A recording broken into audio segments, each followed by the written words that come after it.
According to Chief Sellers, the best way to secure your items of value in your car, like your phone or some loose cash, is to lock it away out of sight, either in your glove box or your trunk. The soccer fields here at North Park will be filled with players, coaches, and parents watching and playing the sport that they love. But the players will not be the only ones scoring this weekend. The school district will also be using some of the grant money to install entrance cameras at some of the schools that don't have them. The new security measures here at the courthouse are pretty simple. All you have to do is empty your pockets, walk on through, and you're good. For Hall, one of the biggest things he'll miss about the Generals are the people who fill these seats. The Jackson Chamber partnered with the Jackson Generals to help win this dog park grant, making sure that our furry friends have their own place to watch the baseball game. The McKenzie Regional Hospital may be closing its doors by the end of September, but McKenzie residents can still get medical care right next door at the McKenzie Medical Center. The TWRA is working on a plan to deal with the Asian carp, including involving those fishermen who've been pushed out by the invasive fish. Our Gunny Sergeant Roy Brady, his walk to raise awareness for veteran suicide is not just a good cause. For him, the issue is personal. It stands for security hidden inside every life-saving desk. John Snyder is the owner and founder of Invent New Life, a startup here in West Tennessee. The company is working on a bulletproof desk nicknamed Shield. Snyder started working on this project after the Parkland shooting. I just felt like it was kind of my calling to try to provide some type of protection for kids so that the parents can have peace of mind while they're at work. The Shield desk is made out of ballistic steel. Invent New Life chose this material because they wanted to make a durable product that was also inexpensive for schools. It's a real simple design. It's gravity fed. Once you flip the desk, it's on a slide system. The bottom panel drops down, providing more protection. Invent New Life wanted to make sure when they developed the Shield desk, it not only would be safe, but practical for everyday school use. The kids won't know any difference hardly unless they just really inspect it to know that it's anything different than what they've been sitting at.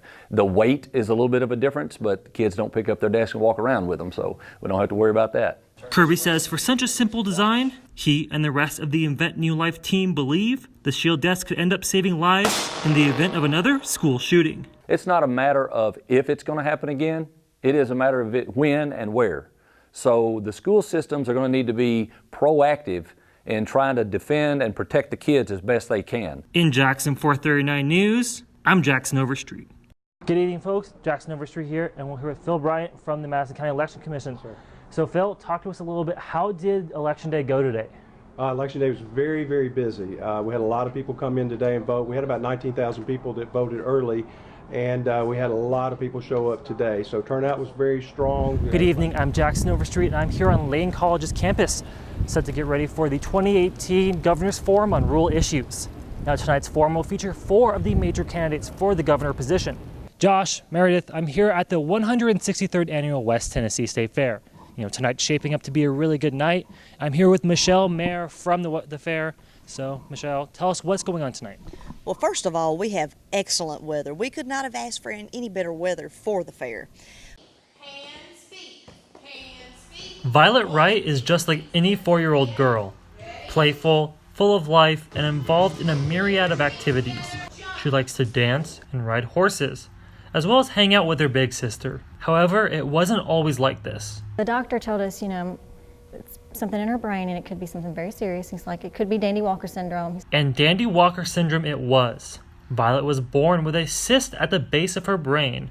Dandy Walker is rare, affecting around 1 in every 10 to 30,000 newborns, according to the U.S. Library of Medicine. The disease most directly impacts the body's motor function and planning, even making something as simple as sitting down in a chair a challenge. You know, she has severe deficits in motor planning. Like things, most people, most children, you would put a chair in front of them and it'd take them about 5 seconds to figure out, how to turn around and sit down. It took her 2 months of several times a day of us putting her body through the motions of how to turn around and sit down, turn around and sit down. Once Bridget and Nathan Wright knew the difficulties their daughter would be facing, they reached out to the Tennessee Early Intervention System to help monitor Violet's development. You call and it's free. They will send someone to your house. And like we had a developmental therapist came once a week and they'll evaluate your child and make sure that there are no delays, and if there are delays that they're caught early and get you to the right therapist. One of the therapy options that was recommended, dance classes. It's here at the Pat Brown School of Dancing, where Violet has found a place where she can strengthen her motor functions while also have fun with her friends. They suggested that she do something like dance or gymnastics to help with her vestibular issues, to help with her balance and strength and everything. Violet has now become strong enough to dance without her walker. We can take the walker off and move it behind her for a little while. We do try not to do it for very long in case she gets tired, but we do take it off for a little while and let her practice without it, and she's starting to get stronger without it. And her parents say the class has done wonders for Violet's social ability and independence. Gotten a lot more independent, yeah, because she comes in here by herself and takes classes, and she's got her friends, and she loves coming here.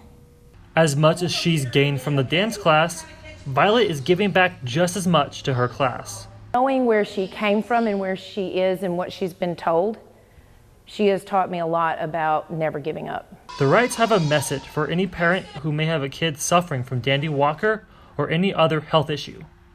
Awesomeness is possible through therapy and hope and prayer and lots of work that they can do great things. For NBC 39 News, I'm Jackson Overstreet.